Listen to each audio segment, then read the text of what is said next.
আপনি কি আপনার চ্যানেলকে খুব দ্রুত র্যাঙ্ক করাতে চান? তাহলে এই ভিডিওটা আপনার জন্য। তো আপনারা কিভাবে আপনার চ্যানেলকে খুব দ্রুত র্যাঙ্ক করবেন? তো আজকের ভিডিওর মাধ্যমে আমি আপনাদের দেখিয়ে দেবো আপনারা কিভাবে আপনার চ্যানেলকে খুব দ্রুত র্যাঙ্ক করতে পারেন। তো দয়া করে ভিডিওটি সম্পূর্ণ দেখবেন। কেউ স্কিপ করলে কিন্তু তার জন্য আমি দায়ী থাকবো না। তো ইউটিউবে আমরা এখনও নতুন, তো আমরা কিছু জানি না। তো আপনার চ্যানেলকে আপনারা কীভাবে র্যাঙ্ক করবেন, তো আজকে এই ভিডিওর মাধ্যমে আমি আপনাদের সম্পূর্ণ দেখিয়ে দেবো।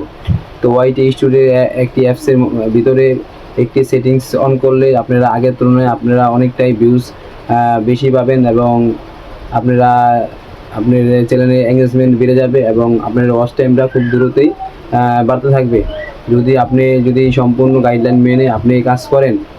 তো ইউটিউবে হচ্ছে মেন হচ্ছে অ্যালগোরিদম। তো আপনার অ্যালগোরিদম মেনে আপনাকে ইউটিউবে কাজ করতে হবে এবং আপনাকে ইউটিউব বলে দেবে আপনারা কী ধরনের ভিডিও আপনি আপলোড করলে আপনার চ্যানেলে আগের তুলনায় অনেক ভিউজ আসবে। তো আমরা ওয়াইটি স্টুডিওর ভিতরে আপনারা ইউটিউব, তো আপনি ইউটিউব আপনাদের দেখিয়ে দিব আপনারা এই ধরনের ভিডিও বানালে আপনার আগের তুলনায় অনেকটা ভিউজ বেশি হবে এবং সাবস্ক্রাইবার গেইন করতে পারবেন এবং ওয়াচ টাইমটা আপনারা খুব দ্রুতই কমপ্লিট করতে পারবেন।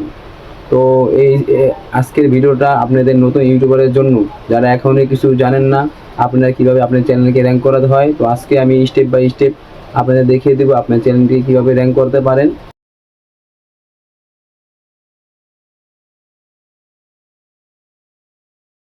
তো আমি এখন চলে যাব প্লে স্টোরে গিয়ে, তো আমি প্লে স্টোর অ্যাপসের ভিতরে ঢুকে এখানে সার্চ বার, তো সার্চ বারে ক্লিক করার পরে এখানে সার্চ বারে লিখবো ওয়াইটি স্টুডিও।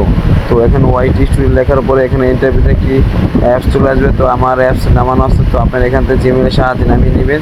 তো এখন আমি ওয়াইটি স্টুডিওর ভিতরে ঢুকে গেলাম। ঢুকে যাওয়ার পরে তো আমি আপনাদের এই একটি সেটিংস আমি দেখিয়ে দেবো। তো আপনারা অন করলে আপনাদের চ্যানেলটি অবশ্যই আগের তুলনায় ভিউজ বেশি হবে এবং খুব দ্রুত ক্লিক করতে। তো আপনি ক্লিক করার পর তো এই পেজ দিয়ে লাইকের ক্লিক করবেন। ক্লিক করার পরে তো এখান থেকে লেখা আছে হোম ট্যাব। তো এখানে হোম ট্যাব ক্লিক করে লেখা আছে, দেখেন আমার হোম ট্যাব এবং ফর ইউ চালু আছে। তো আপনাদের আপনাকে বন্ধ থাকলে আপনারা অবশ্যই এটাকে এদিকে টেনে আপনারা এটাকে কালো করে নেবেন। কালো করে নিয়ে তো আপনারা অবশ্যই আপনার চালু হয়ে যাবে। তো মোর অপশানে ক্লিক করে এখানে ভিউজ, শর্ট, লাইভ স্ট্রিম, তো তিনটা বন্ধ থাকলে আপনারা এই তিনটাই চালু করে নেবেন।